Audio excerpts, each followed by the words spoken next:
আসসালামু আলাইকুম। কি খবর সবার, কেমন আছো? ওয়ালাইকুম আসসালাম। পড়াশোনা শুরু করি ইউনিট 2 এর লেসন 3। তো ইউনিট 2 এর লেসন 3 তে আসলে কি থাকছে দেখো। এখানে মূলত আমরা তো মোটামুটি দেখেছি, তাই না? আস্তে বলা যাবে, সমস্যা নাই। তো এখানে দেখো কি বলে শুরু হচ্ছে যে humans can neither change the sun's radiation, অর্থাৎ মানুষ না পারে সূর্যের যে বিকিরণ সেটা পরিবর্তন করতে। তো অফকোর্স এটা সূর্য যে আলো দিবে, সূর্য যে বিকিরণ দিবে, এটা তো ডেফিনেটলি হচ্ছে তোমার কি বলে এটাকে ন্যাচারাল একটা প্রসেস, এটা তো আমরা পরিবর্তন করতে পারবো না। নর the earths orbit around the sun, কিংবা এটাও পারে না যে পৃথিবী যে সূর্যের চারপাশে ঘুরছে এটার তো কোনো পরিবর্তন মানুষের দ্বারা করা সম্ভব না, সিম্পল অ্যাজ ইট ইজ। তবে এখান থেকে যে একটা জিনিস আমাদেরকে জানতে হবে সেটা হচ্ছে এই যে নিদার ডট ডট নর, এটার একটা ব্যবহার, ঠিক আছে? নিদার ডট ডট নর, এই কনজাংশনটাকে, এটা একটা কনজাংশন, মূলত কনজাংশন, তবে এদেরকে বলা হয় হচ্ছে কো রিলেটিভ কনজাংশন। বলা হয় কি? কো রিলেটিভ কনজাংশন। কো রিলেটিভ কনজাংশন কারা ভাইয়া, আপনারা একটু মার্ক করে নিও। কো রিলেটিভ অর্থাৎ রিলেটিভ মানে তো বুঝতেছো আত্মীয়, তার মানে এদের মধ্যে একটা সম্পর্ক থাকে, ঠিক আছে? অর্থাৎ এরা এমন এক ধরনের কনজাংশন যারা একা একা বাক্যে কখনোই বসতে পারে না। একা একা এরা কনজাংশনই থাকে না। একা একা এরা প্রোনাউন হতে পারে, কিংবা একা একা এরা হচ্ছে তোমার অ্যাডজেক্টিভ হতে পারে, কিন্তু যখন এরা দুইটা একসাথে মিলে বাক্যে বসে তখনই কেবল এরা কনজাংশন হিসেবে কাজ করতে পারে। তো এরকম আরো কিছু কোরিলেটিভ কনজাংশন আছে। নিদার নরের মতন আমরা বলতে পারি either or, either dot dot or, এটাও একটা কোরিলেটিভ কনজাংশন। তারপরে মনে করো বোথ ডট ডট এন্ড, এটাও একটা কোরিলেটিভ কনজাংশন। তারপরে মনে করো not only dot dot but also, এটাও একটা কি কোরিলেটিভ কনজাংশন। তাহলে এই যে neither dot dot nor, either or, both and, not only but also, এই সবগুলোকে আমরা ডাকতেছি কি নামে? Correlative conjunction. কেননা এরা যখন বসে একসাথেই বসে, ঠিক আছে? অর্থাৎ তুমি নিদারের সাথে নরকেই বসাবা, নর না বসালে নিদার হয় প্রোনাউন না হয় অ্যাডজেক্টিভের কাজ করে, আর নিদার নর একসাথে বসলে তারা কনজাংশনের কাজ করে। তা এদেরকে এই জন্যই বলা হয় কো রিলেটিভ, একটা আরেকটার সাথে সম্পর্কিত, একসাথে বসলেই তারা কনজাংশন হিসেবে কাজ করতে পারে। সো সেই ব্যাপারটা তাহলে আমরা এখানে এই যে নিদার পেয়েছি এখানে, আর তার সাথে এখানে পেয়েছি নর। ইদার অর ব্যবহার হয় হ্যাঁ বোধকের ক্ষেত্রে, অর্থাৎ হয় এটা করে না হয় ওটা করে, আর নিদার নর মানে কোনোটাই পারে না, এটাও পারে না ওইটাও পারে না, এরকম একটা অর্থে আমরা নিদার নর ব্যবহার করি। আচ্ছা, এরপরে দেখো বলতেছে বাট দে ক্যান কন্ট্রোল, কিন্তু তারা নিয়ন্ত্রণ করতে পারে, দ্য ইনক্রিজ, বৃদ্ধি, in the amount of greenhouse gases. তাহলে গ্রিন হাউস গ্যাস তোমরা সবাই এটার নাম শুনেছো, এটার সাথে সবাই তোমরা পরিচিত। গ্রিন হাউস গ্যাস হচ্ছে যেটা বায়ুমণ্ডলে বা অ্যাটমসফিয়ারে কি হয়, সূর্যের তাপের বিকিরণের কারণে যখন মানে এই যে ওজোন লেয়ারের নাম তোমরা শুনেছো, যে আমাদের যে পৃথিবী পৃষ্ঠে পৃথিবীর উপরে বায়ুমণ্ডলের কয়েকটা লেয়ার আছে, সেই লেয়ারের একটা লেয়ার হচ্ছে ওজোন লেয়ার, যেটা আসলে পৃথিবীর এই যে তাপ, সূর্যের যে আলট্রাভায়োলেট রে বা ক্ষতিকর যে রশ্মিগুলো আছে সেগুলোকে সে কি প্রোটেক্ট করে। তো ওজোন লেয়ারটা আসলে কি, ওজোন লেয়ারটা এই যে প্রোটেকশন দিচ্ছে সেটা পরিবেশ দূষণের কারণে আস্তে আস্তে নষ্ট হয়ে যাচ্ছে। তো হিট কি হচ্ছে, কার্বন ডাই অক্সাইডের লেয়ার জমা হওয়ার জন্য হিটটা ট্র্যাপড হয়ে যাচ্ছে। হ্যাঁ, তো এইভাবে করে গ্রিন হাউস গ্যাস তৈরি হচ্ছে, এবং এটা আমাদের মানে যে বায়ুমণ্ডল, অ্যাটমসফিয়ারের নামই বাংলা অর্থই হচ্ছে বায়ুমণ্ডল। তো এইটাকে কি করে ফেলতেছে, একেবারে দূষিত করে ফেলতেছে, এটাকে একেবারে আবদ্ধ করে ফেলতেছে।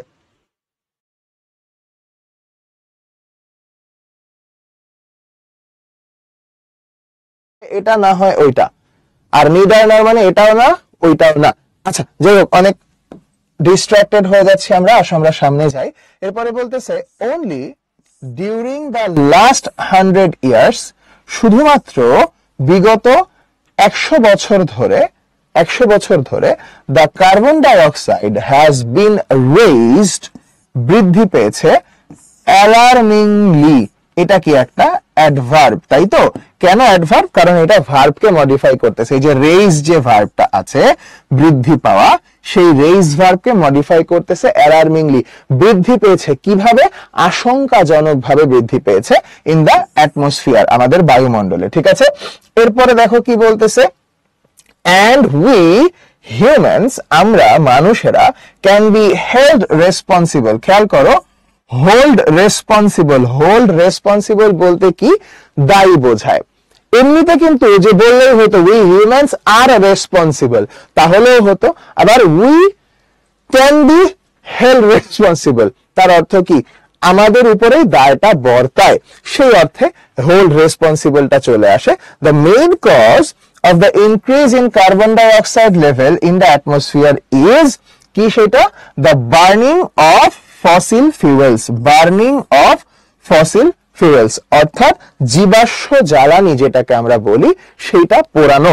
এখন এখানে একটা ছোট্ট জিনিস তোমরা সবাই একটুখানি খেয়াল করো এবং মার্ক করে নাও। এই যে বার্নিং যে শব্দটা, এই বার্নিং শব্দটা কিন্তু একটা noun. Verb plus ING noun হিসেবে ব্যবহার হলে তাকে যেন আমরা কি বলি? আমরা সবাই পড়েছিলাম, ভার্ব প্লাস আইএনজি নাউন হলে সেটাকে জিরান্ড বলা হয়। কেন বলা হয়? তার পিছনে কারণ কিন্তু খুব সহজ এবং সিম্পল, স্ট্রেট ফরওয়ার্ড রিজন। সেটা হচ্ছে, দেখো এখানে কি আছে? দি হচ্ছে আর্টিকেল। আর্টিকেল সব সময় কার সামনে বসে?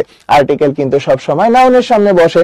আর এখানে যেহেতু দাটা বার্নিং কেই নির্দেশ করতেছে, দা বার্নিং অফ ফসিল ফিউয়েলস, ঠিক আছে, দা বার্নিং অফ ফসিল ফিউয়েলস, তাহলে দি থাকার কারণে এটাকে আমরা বার্নিংটাকে বলতে পারতেছি জিরান্ড।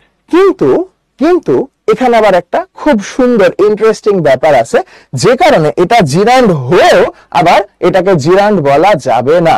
এটা যদিও noun, verb plus ING noun হলে তো জিরান্ড হয়, কিন্তু তারপরেও এইটার ক্ষেত্রে এটাকে জিরান্ড বলা যাবে না। কেন যাবে না? কারণ দি থাকার পরেও পরে আবার কি আছে? দেখো অফ আছে।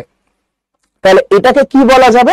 চলো আমরা শিখে ফেলি, এই জিনিসটা একটু ঝট করে একটু বুঝবো। ঠিক আছে, আমরা যদি জানি পড়ি, তারপর বলছে since the end of the 19th century, 19 শতাব্দীর শেষ নাগাদ, ইন্ডাস্ট্রিয়াল অ্যাক্টিভিটিস ইনক্রিজড র্যাপিডলি। তাহলে র্যাপিডলি অবশ্যই অ্যাডভার্ব, ইনক্রিজড কে মডিফাই করার জন্য, giving rise to many factories. হ্যাঁ, এখন তাহলে কি হয়েছে? অনেক বেশি ফ্যাক্টরি তৈরি হয়েছে।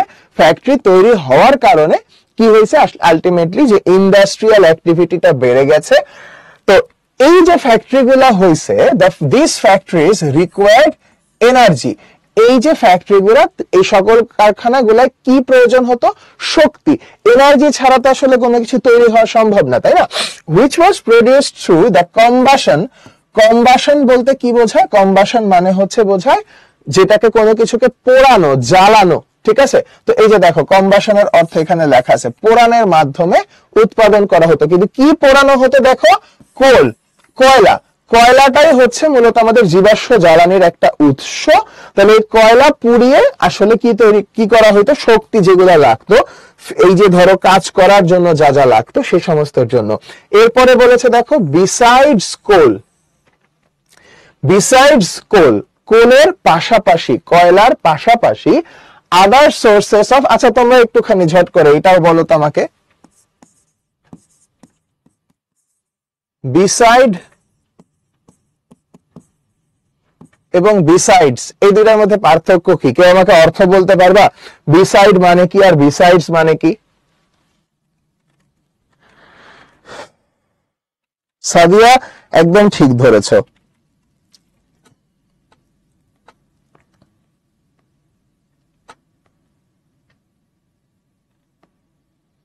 ইয়েস, বিসাইড মানে পাশে, বিসাইডস মানে তাছাড়া। হ্যাঁ, ভেরি গুড অনির্বাণ, ঠিক বলেছো।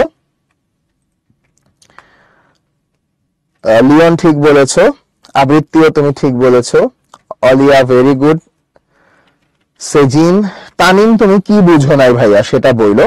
শাফিন, বিসাইডস মানে পাশাপাশি। বিসাইডস মানে পাশাপাশির চাইতে ধরো আমরা বলি যদি এছাড়াও,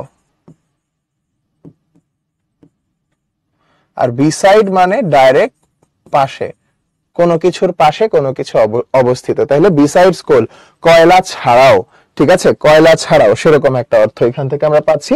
তো তাহলে দেখো কয়লা ছাড়াও আদার সোর্সেস, অন্যান্য সোর্স গুলো আছে energy, such as mineral oil অর্থাৎ প্রাকৃতিক যে তেল, ন্যাচারাল গ্যাস প্রাকৃতিক যে গ্যাস, ওয়্যার অলসো বার্ন সেগুলোকেও কি করা হতো, পোড়ানো হতো।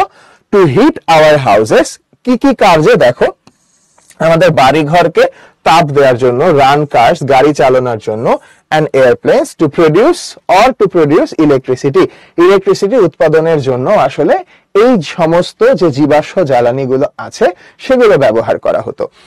এরপরে এসে শুরু হচ্ছে দেখো যে নাও এ ডেজ, বর্তমান সময়ে, ইদানিং কালে। এই নাও এ ডেজ এটা হচ্ছে একটা অ্যাডভার্ব, কারণ এটা হচ্ছে টাইম প্রকাশ করে।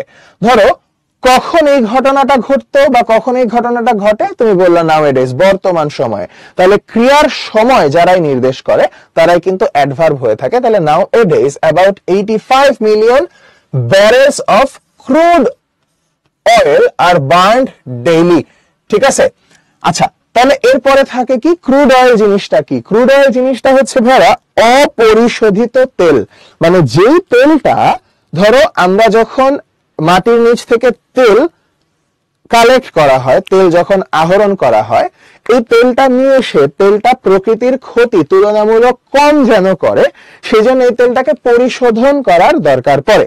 কিন্তু পরিশোধন মানে জিনিসটাকে পরিষ্কার করা লাগে, ম্যানুফ্যাকচারিং এর মাধ্যমে বিভিন্ন যে ক্ষতিকর পদার্থগুলো আছে সেগুলাকে এক্সট্রাক্ট করে বের করে এনে জিনিসটা করতে হয়। তো সেটা না করেই ক্রুড অবস্থাতে, অপরিশোধিত অবস্থাতে রেখে এই তেলটাকে ব্যবহার করা হয়। এভরি টাইম আ ফসিল র মেটেরিয়াল ইজ বার্নড, যখনই জীবাশ্ম কোনো কাঁচামাল, এই যে দেখো এখানে খুবই ইম্পর্টেন্ট একটা শব্দ আমরা পাচ্ছি, র মেটেরিয়াল, যার অর্থ হচ্ছে কাঁচামাল। র মেটেরিয়াল মানে কি? কাঁচামাল। কাঁচামাল জিনিসটা কি? কাঁচামাল জিনিসটা হচ্ছে যখন আমরা কোনো একটা জিনিস তৈরি করার জন্য যেটাকে উপাদান হিসেবে ব্যবহার করি, ইনগ্রেডিয়েন্ট হিসেবে ব্যবহার করি। যেমন মনে করো, কথার কথা, তুমি যদি সে ফর এন এক্সাম্পল আটা বানাও, তোমার একটা কোম্পানি আছে যে কোম্পানিতে তুমি আটা তৈরি করো, তাহলে আটা তৈরিতে তোমার কি লাগতেছে? গম লাগতেছে। তাহলে গম হচ্ছে আটা তৈরির কাঁচামাল বা আটা তৈরির উপাদান, র ম্যাটেরিয়ালস ইংরেজিতে, ঠিক আছে। ধরো তুমি গার্মেন্টস ইন্ডাস্ট্রি আছে তোমার একটা, তো তুমি তাহলে কাপড় চোপড় বানাও, তাহলে কাপড় চোপড় তৈরিতে তোমার একদম বেসিকে র ম্যাটেরিয়াল কাঁচামাল হিসেবে কি ব্যবহার হয়? সুতা। তাহলে সুতা হচ্ছে তোমার কাঁচামাল। তো এটাই বলতেছে, যখনই একটা ফসিল অর্থাৎ জীবাশ্ম কাঁচামাল পোড়ানো হয়, it releases carbon dioxide into the air, এটা সাথে সাথে বাতাসে কি নিঃসরণ করে? কার্বন ডাই অক্সাইড রিলিজ করে, নিঃসরণ করে, ত্যাগ করে। এবং এই কার্বন ডাই অক্সাইডটাই কি করে পরবর্তীতে? দেয়ারফর ইজ ক্লিয়ার দ্যাট, এটা পরিষ্কার যে মোর অ্যান্ড মোর, বেশি বেশি greenhouse gases like carbon dioxide are being generated worldwide by humans, মানুষের দ্বারা। এবার তোমাদের কাছে আমি একটা ঝট করে ছোট্ট একটা কুইজ, আমি হাতে লেখে একটা কুইজ দেই, ঠিক আছে। So, strengthening the greenhouse effect by deforestation. Strengthening এটা হচ্ছে ভার্ব, স্ট্রং হচ্ছে অ্যাডজেক্টিভ, তাই না? স্ট্রং হচ্ছে একটা অ্যাডজেক্টিভ, মানে শক্তিশালী বোঝায়। স্ট্রং থেকে আমরা নাউনে রূপান্তর করি, স্ট্রেংথ বললে এটা শক্তি বোঝায়। তাহলে স্ট্রেংথ হচ্ছে নাউন, আর স্ট্রেনদেন যখন আমরা বলতেছি, স্ট্রেনদেন এটা হচ্ছে ভার্ব, যার অর্থ শক্তিশালী করা, কোনো কিছুকে শক্তিশালী করা, পাওয়ারফুল তৈরি করা। তাহলে এটা কন্টিনিউয়াস টেন্স জন্য এটার সাথে আইএনজি যুক্ত হয়েছে, তাহলে উই আর অলসো স্ট্রেনদেনিং, আমরা আরো শক্তিশালী করছি the greenhouse effect. Greenhouse ইফেক্টকে আরো বেশি শক্তিশালী করছি কিসের মাধ্যমে? ডিফরেস্টেশনের মাধ্যমে, অর্থাৎ বৃক্ষ নিধনের মাধ্যমে। গাছ কেটে ফেলে আমরা এটার আরো সুবিধা করে দিচ্ছি, which means cutting down trees। এই ডিফরেস্টেশনের অর্থ হলো গাছ কেটে ফেলাকে বোঝায়, ঠিক আছে। আচ্ছা, এরপরে last part of the text, এখানে বলছে এভরি ইয়ার, প্রত্যেক বছর, এভরি ইয়ারটাও তাহলে কি আমাদের একটা অ্যাডভার্বিয়াল ফ্রেজ, অ্যাডভার্বিয়াল ফ্রেজ যেটা সময় নির্দেশ করতেছে। কিসের সময়? এই যে কখন destroyed হচ্ছে, অর্থাৎ পরে দেখো every year enormous areas of forests are destroyed by people. enormous মানে বিশাল বড় এলাকা, অর্থাৎ বিশাল বড় বনভূমি মানুষের দ্বারা প্রতি বছরই কি হয়ে যাচ্ছে? destroyed হয়ে যাচ্ছে, নষ্ট হয়ে যাচ্ছে। অর্থাৎ মানুষ প্রতি বছর বনভূমির যে জায়গাগুলোকে সেগুলো অনেক বেশি নষ্ট করে ফেলতেছে, সেগুলোকে গাছ কেটে সাফ করে ফেলতেছে। ঠিক আছে, টু অবটেইন, কেন? অবটেইন করার জন্য, পাওয়ার জন্য কি? কাঠ, would and to clear regions for mining and to create pasture. ঠিক আছে, pasture বলতে বোঝায় হচ্ছে চরণভূমি, যেখানে মানুষজন আসলে ফসল ফলায় কিংবা পশু পাখিকে, পাখি বলতেছি গৃহপালিত পশু যেগুলো আছে সে সমস্ত পশুর জন্য চারণভূমি, ঘাস লাগাচ্ছে বা সেখানে হচ্ছে এমনিতেই তারা ছেড়ে রাখতেছে। সো দুইটা কারণ আমরা এখান থেকে পাচ্ছি, মানে দুইটা কি, হ্যাঁ দুইটাই কারণ, মূল কারণ। একটা হচ্ছে কাঠ সংগ্রহ, আরেকটা হচ্ছে অঞ্চলগুলোকে ক্লিয়ার করে সাফ করে ফেলা ফর মাইনিং। মাইনিং মানে কি? ওই মাটি খুঁড়ে ওখান থেকে কোনো না কোনো কিছু বের করার জন্য। অ্যান্ড টু ক্রিয়েট প্যাস্টিওর, যার অর্থ চারণভূমি, বিচরণভূমি। এটা জমি জমার কাজে ব্যবহার হতে পারে ফসল উৎপাদনের জন্য, আবার এটা পশু মানে যে গৃহপালিত পশু আছে সে পশুগুলোর জন্য চারণভূমি এই জন্য হইতে পারে। তো প্যাস্টিওর কথাটা আমরা অনেকের জন্যই নতুন। প্যাস্টিওর কথাটার অর্থ মাথায় রেখো, এই যে এখানে চারণভূমি এইখানেই আছে। ঠিক আছে, তাহলে প্যাস্টিওর কথাটার অর্থ হচ্ছে কি? প্যাস্টিওর কথাটার অর্থ হচ্ছে চারণভূমি। This loss of the forests, বনভূমির এই যে ক্ষতি, এই যে লসটা, কজেস ডুয়াল প্রবলেম। ডুয়াল কথাটা অবশ্যই একটা অ্যাডজেক্টিভ যেটা প্রবলেমকে মডিফাই করতেছে। ডুয়াল মানে কি? দ্বিমুখী, দ্বৈত সমস্যা, একদিকের না দুই দিক দিয়ে এটা আমাদের সমস্যা তৈরি করে। ঠিক আছে, এখন দেখি আমরা সামনে কি বলতেছে। Trees that are burned up, গাছ যেগুলোকে পোড়ানো হচ্ছে, রিলিজ ত্যাগ করে large volumes of carbon dioxide. তাহলে লার্জ হচ্ছে এখানে অ্যাডজেক্টিভ আর ভলিউম হচ্ছে এখানে নাউন, কারণ দেখো ভলিউম থেকে ভলিউমস বানানো হয়েছে। তাহলে লার্জ ভলিউমস অফ, অনেক ব্যাপক পরিমাণে কি হয়? কার্বন ডাই অক্সাইড গ্যাস নিঃসরিত হয় বাতাসে। এরপরে বলতেছে অন দ্য আদার হ্যান্ড, অপর পক্ষে, পক্ষান্তরে। ঠিক আছে, পক্ষান্তরে। তাহলে এই যে দুই দ্বিমুখী সমস্যার একমুখী আমরা পেলাম। একমুখীটা কি? একমুখী হচ্ছে গাছ পোড়ানোর ফলে বাতাসে কার্বন ডাই অক্সাইড রিলিজ হচ্ছে। অ্যাজ ফরেস্টস অ্যাবজর্ব, অ্যাবজর্ব মানে কি? শুষে নেয়। ঠিক আছে, শুষে নেয়, শোষণ করে নেয় a lot of carbon dioxide from the air, বাতাস থেকে প্রচুর পরিমাণে কার্বন ডাই অক্সাইড যেহেতু তারা শোষণ করে নেয়, and deliver oxygen instead, অন্যদিকে তারা অক্সিজেন ডেলিভার করে। we also destroy, আমরা একই সাথে ধ্বংস করে ফেলছি an important storehouse of carbon dioxide when we clear forests. অর্থাৎ যখন আমরা, তাহলে আমি যদি মুখে এই পুরো লাইনটাকে সহজভাবে বলার চেষ্টা করি, যখন আমরা গাছ কেটে ফেলতেছি সাথে সাথে গাছগুলাকে আমরা তো জ্বালানি হিসেবে ব্যবহার করার জন্য পোড়াচ্ছি, তাই না? তাহলে গাছ যখন পোড়াচ্ছি তখন যে ঝামেলাটা হচ্ছে ভাইয়ারা, গাছ পোড়ানোর ফলে কার্বন ডাই অক্সাইড তৈরি হচ্ছে, কার্বন ডাই অক্সাইড বাতাসে মিশে যাচ্ছে। এখন ঠিক আছে, কার্বন ডাই অক্সাইড মিশে যাচ্ছে, তাতেও সমস্যা নাই, কারণ কি? আমাদের তো গাছপালা আছেই, যেই গাছপালাগুলো এই কার্বন ডাই অক্সাইড শোষণ করে নেবে সালোক সংশ্লেষণের মাধ্যমে তাদের নিজেদের খাবার তৈরির জন্য। ইন্টারেস্টিং ফ্যাক্টর হচ্ছে যে এই যে গাছ যারা কার্বন ডাই অক্সাইড শোষণ করবে, সেই গাছটা কোথায়? এই গাছটাকেই তো কেটে আমরা পুড়াইছি।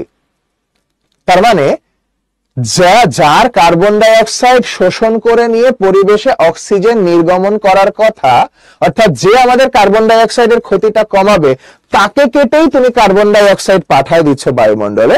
অর্থাৎ গাছ কমে যাচ্ছে, কার্বন ডাই অক্সাইডের পরিমাণ বেড়ে যাচ্ছে। অ্যাজ এ রেজাল্ট কি হচ্ছে? আমাদের পরিবেশের ভারসাম্য একেবারেই এলোমেলো হয়ে যাচ্ছে, ধ্বংস হয়ে যাচ্ছে, এন্ড আলটিমেটলি আমরা কিন্তু ব্যাপক রকমের সমস্যার মধ্যে পড়ে যাচ্ছি। তাহলে এই হচ্ছে মোটামুটি আমাদের সামারি এই পুরা প্যাসেজের, যে আমরা মূলত এই যে গ্রিনহাউস গ্যাস, এই গ্রিনহাউস গ্যাসের কারণে প্রকৃতিতে কিভাবে ক্ষতি হচ্ছে, আমাদের সমাজে দিনকে দিন আমরা আরো বেশি নগরায়ন করতেছি, আমরা বেশি শহরমুখী হচ্ছি, এর ফলে বেশি বেশি ইন্ডাস্ট্রি তৈরি হচ্ছে।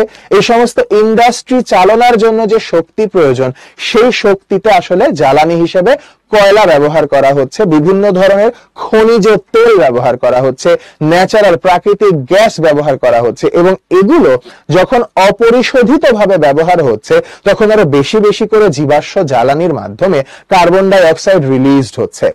কার্বন ডাই অক্সাইড রিলিজ হওয়ার কারণে এই যে গ্রিন হাউস গ্যাসের যে ইফেক্টটা, সেটা তো বাড়ছিলই। আমরা মানুষ এত মানুষের জায়গা করার জন্য, মাটির নিচ থেকে খনিজ পদার্থ তোলার জন্য কি করতেছি, বৃক্ষ নিধন করতেছি।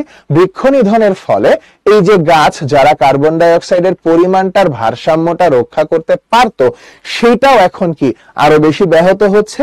অ্যাজ এ রেজাল্ট আলটিমেটলি আমাদের পরিবেশ শুধুই মাত্র ক্ষতির দিকে আগায় যাচ্ছে। তাহলে এই হচ্ছে ওভারঅল আমাদের প্যাসেজ। তাহলে এখন আসো আমরা প্যাসেজ থেকে যদি একটু সবাই মিলে এমসিকিউ গুলো সলভ করার চেষ্টা করে ফেলি। বলেছে which of the period describes the beginning of the rapid industrialization?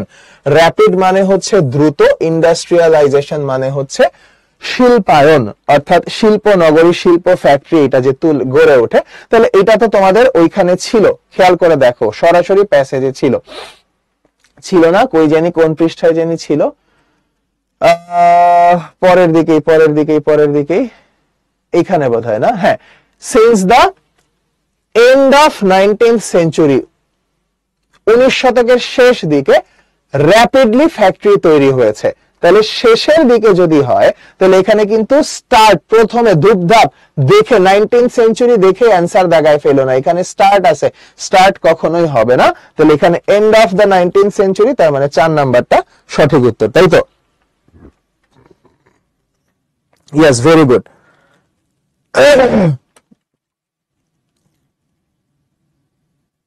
এরা কারা যারা নগরায়ন করতেছে? তুমি আমি নগরায়ন করতেছি ভাইয়া, তোমরা আমরাই নগরায়ন করতেছি।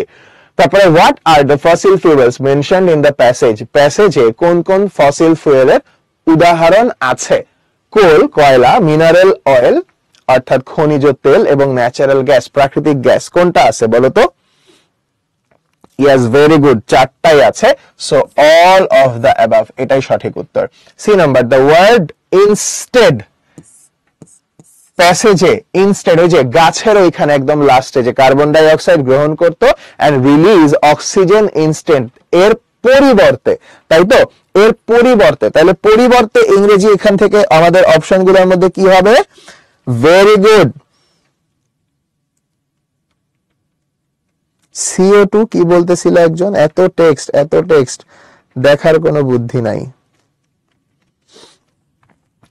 আচ্ছা, সো এইখানে হচ্ছে 3 নাম্বার, অ্যাজ অ্যান অল্টারনেটিভ, মানে পরিবর্তে, এটার বদলে কি হচ্ছে, অর্থাৎ কার্বন ডাই অক্সাইড রিসিভ করতেছে, এর বদলের অল্টারনেটিভ হিসেবে অক্সিজেন রিলিজ করে দিচ্ছে। তাহলে অ্যাজ অ্যান অল্টারনেটিভ, 3 নাম্বারটাই সঠিক উত্তর, দিনাজপুর বোর্ডে আসা প্রশ্ন। হ্যাঁ, তারপরে বলেছে দেখো, trees transport dash into the air, tree গাছ বাতাসে কি নির্গমন করে, কোন জিনিসটা ট্রান্সপোর্ট করে দেয়, পাঠায় দেয়?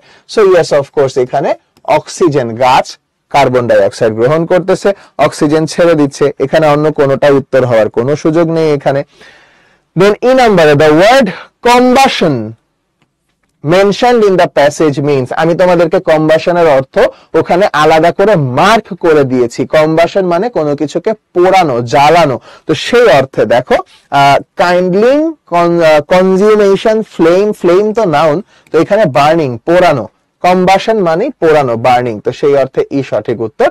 তো এখানে অনেকগুলো প্রশ্ন, কারণ এই প্যাসেজটা বহুবার আসলে পরীক্ষা এসেছে, দিনাজপুর বোর্ডে এসেছে 22 সালে, ওই একই বছর আবার আমরা দেখতেছি যশোর বোর্ডেও এই সেম টেক্সটটা আসছিল।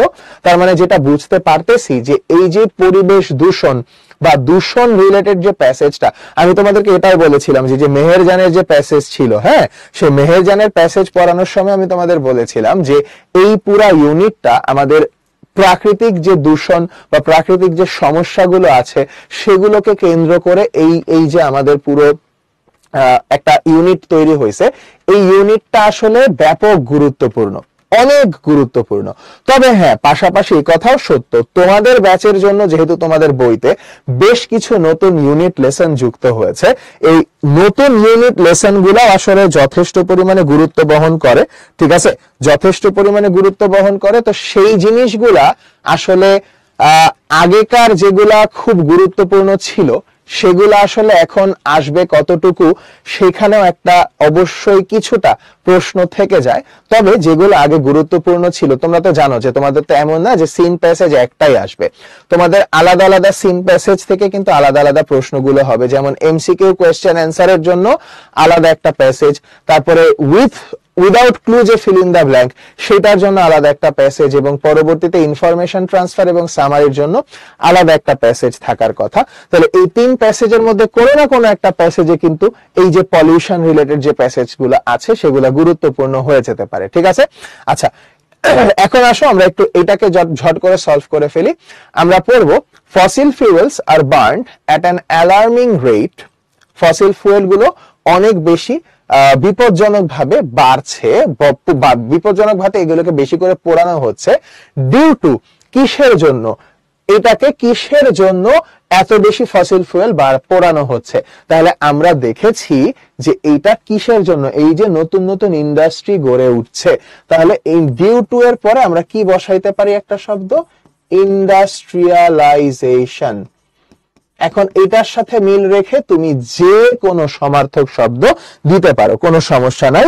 ইন্ডাস্ট্রি হবে না, ইন্ডাস্ট্রিয়ালাইজেশন বলতে হবে, গেট এনার্জিও হবে না, ঠিক আছে ভাইয়া।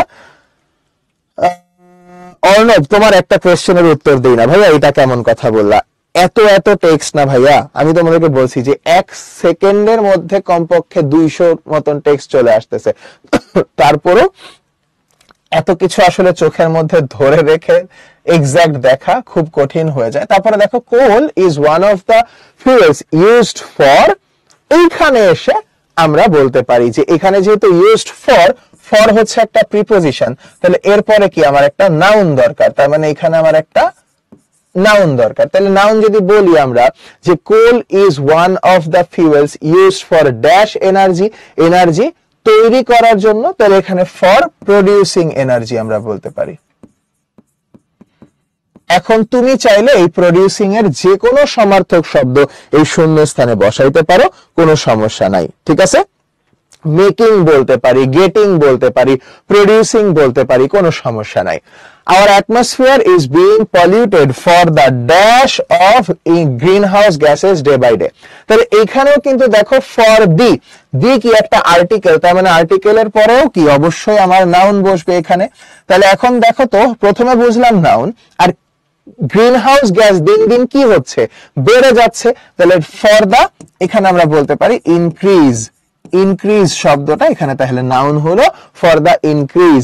ইনক্রিজের জায়গায় তুমি for the rise of greenhouse gas দিতে পারো, রাইজ মানেও বৃদ্ধি বোঝায়, ঠিক আছে। সো বৃদ্ধি অর্থে যেটাই দিবা সেটা এখানে সঠিক হবে, কোনো অসুবিধা নাই। দেন আসো বি নম্বরে কি বলতেছে, our dash on fossil fuels should be reduced. Our dash on fossil fuels, এখানে কি হইতে পারে, আমরা ফসিল ফিউয়েলের প্রতি কি হয়ে যাচ্ছি, অনেক বেশি নির্ভরশীল হয়ে যাচ্ছি। তাহলে এখানে আমরা বলতে পারি আওয়ার ডিপেন্ডেন্স, আওয়ারটাও কি অ্যাডজেক্টিভ, তাহলে এরপরে নাউন দরকার, তাহলে আমরা বলতে পারি আওয়ার ডিপেন্ডেন্স, নির্ভরশীলতা। ডিপেন্ডেন্সের সাথে তুমি যদি চাও রিলায়েন্স বসাইতে, রিলাই করা মানে নির্ভর করা, তো রিলাই থেকে রিলায়েন্স, অর্থাৎ নির্ভরশীল হওয়ার যে ব্যাপারটা, এই রিলেটেড যে কোনো শব্দ তুমি এখানে দিলে সেটা সঠিক হবে, ঠিক আছে। আওয়ার ইউসেজ অন, না ইউসেজের পরে আবার অন হয় না, ইউসেজ অফ হয়, ওই জন্য আমরা ইউসেজ এখানে না দেওয়াটাই সব থেকে ভালো হবে, ঠিক আছে।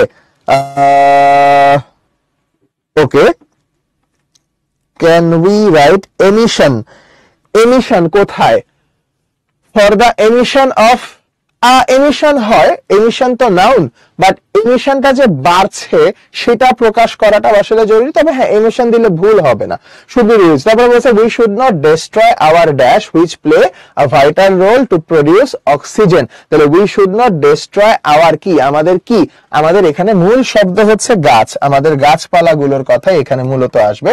সো আওয়ার ট্রিজ বলতে পারি। এখন ট্রিজ এর সাথে মিল রেখে তুমি যদি চাও না ভাইয়া আমি শুধু ট্রি এর কথা বলবো না, আমি হচ্ছে বন জঙ্গলের কথা বলতে চাই, তাহলে আমি ফরেস্টস বলতে চাই, আওয়ার ফরেস্টস। তো হ্যাঁ, ফরেস্ট হবে, ট্রিজ হবে, এরকম এই রিলেটেড যে কোনো কিছু যদি তুমি এখানে লেখো সেক্ষেত্রে তুমি অবশ্যই নম্বর পাবে, কোনো সমস্যা নাই। তো এখন এটা দেখো, এটা আসছিল দিনাজপুর বোর্ড 23-এ, এটার সাথে সিলেট বোর্ডের, যশোর বোর্ডের অনেকগুলা এখানে চলে আসতেছে। তো দেখো 1 নম্বরে আচ্ছা এটা তো এমসিকিউ এর অ্যান্সার, এটা কোয়েশ্চেনের অ্যান্সার। তো এই যে দেখো এখানে প্রোডাকশন আমরা দেখতে পারতেছি, জেনারেটিং দেখতেছি, ইনক্রিজ রিলায়েন্স উডস বা ফরেস্ট। তো এটা তো বললামই যে তুমি হচ্ছে সিমিলার যে কোনো শব্দ দিলেই এখানে সঠিকভাবেই তুমি নম্বর পাবা, কোনো সমস্যা নাই। সো এখানে যেগুলো আরো এক্সট্রা কোয়েশ্চেন, এক্সট্রা শূন্যস্থান যা আছে সবগুলাই তোমাদের প্র্যাকটিসের জন্য রেখেছি আমি। এখন হচ্ছে তোমাদের বাসার আসলে হোমওয়ার্কটা কি হবে সেটা যদি আমি তোমাদেরকে একটু দেখাই, এটা ঝট করে দেখায় দিয়ে আমরা একটু ব্রেক দিব, ব্রেক থেকে এসে আমরা যথেষ্ট সময় নিয়ে রাইট ফর্ম অফ ভার্বের ওইটা আজকে ফাইনালি একটু আরো কয়েকটা রুল আমরা ডিসকাস করব, আরো কয়েকটা রুল ডিসকাস করে নিয়ে দেন আমি তোমাদেরকে একটা সরাসরি বোর্ডের কোয়েশ্চেন প্র্যাকটিস করাবো, কয়েকটা প্র্যাকটিস করার চেষ্টা করব। আজকে আমরা প্র্যাকটিস পার্টের জন্য বেশি সময় রাখার চেষ্টা করব। তো দেখো এইখান থেকে তোমরা প্যাসেজটা পড়বা, প্যাসেজটা পড়ে প্যাসেজের মধ্যে একগুলা গল্প টল্প আছে, ঠিক আছে, এই গল্পটা পড়ে এখান থেকে যে জিনিসটা করতে হবে সেটা হচ্ছে তোমাদের এই এমসিকিউ গুলা সবগুলা সলভ করবা। আমি লাস্টে হোমওয়ার্ক ওখানে লিখে দিব, তারপরও এই যতগুলা এমসিকিউ আছে এটা কিন্তু তোমাদের জন্য একটা নতুন, এটা আগের বইতে ছিল না। তো এটা একটুখানি আমরা অবশ্যই হোমওয়ার্কটা ভালো করে সলভ করব, সবগুলা কোয়েশ্চেন অ্যান্সার অবশ্যই আমরা লিখব, এবং যে শূন্যস্থান আছে এই শূন্যস্থানটা আমরা হোমওয়ার্ক আকারে লিখবো। অর্থাৎ প্যাসেজ পড়ে সবগুলা এমসিকিউ এর শুধু অ্যান্সারটা লিখবো, কোয়েশ্চেন গুলার অ্যান্সার লিখবো, আর এইখানে যে আমাদের শূন্যস্থানটা আছে এইটা আমরা অবশ্যই সলভ করব, ঠিক আছে। যদিও তোমরা জানো যে এখানে তো আসলে উত্তর দেয়াই আছে, কিন্তু প্যাসেজের উত্তর যেটা দেয়া আছে তোমাদের এইখানে, সেই উত্তর না দেখে তুমি তোমার নিজের ভাষায় করার চেষ্টা করো। দেখো তোমরা তো চাইলে আসলে দেখে দেখে করতেই পারো, কিন্তু না দেখে করলে দিন শেষে উপকারটা যে তোমার, এটা যত তাড়াতাড়ি তুমি বুঝতে পারবা ততই তোমার জন্য মঙ্গল।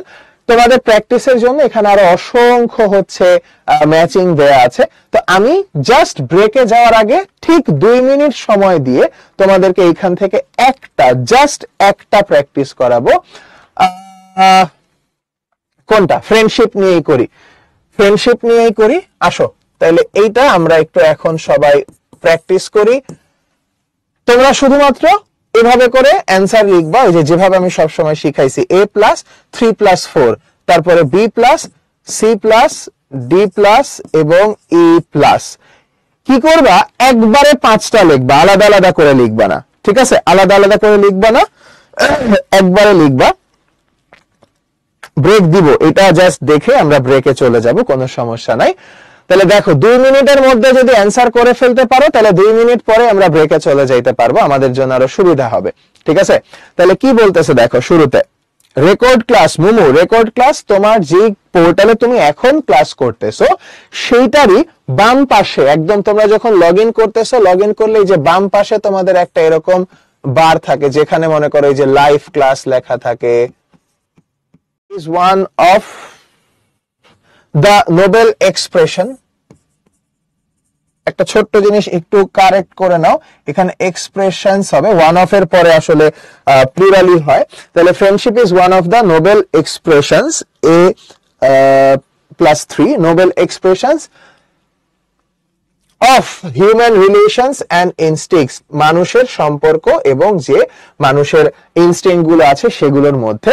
তারপরে 2 নম্বরে বি তে আমরা বি থেকে কি মিলাইতে পারি, ইট ইজ ড্যাশ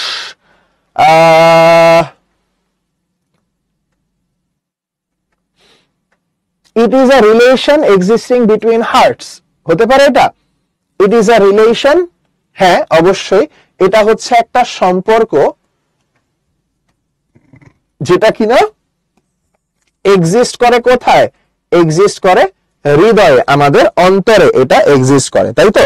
তাহলে এটা আমরা বলতে পারি it is a relation existing between hearts. তারপরে 3 নম্বরে দেখো বলেছে কি, 3 নম্বরে বলেছে যে সিন্স সিনসিয়ারিটি এন্ড লয়ালটি, যেহেতু সিনসিয়ারিটি এবং লয়ালটি এই দুইটা জিনিস কি হয়, are the foundation of friendship, এটা হচ্ছে বন্ধুত্ব গড়ে ওঠার একটা ভিত্তি, তাহলে কি করতে হয়,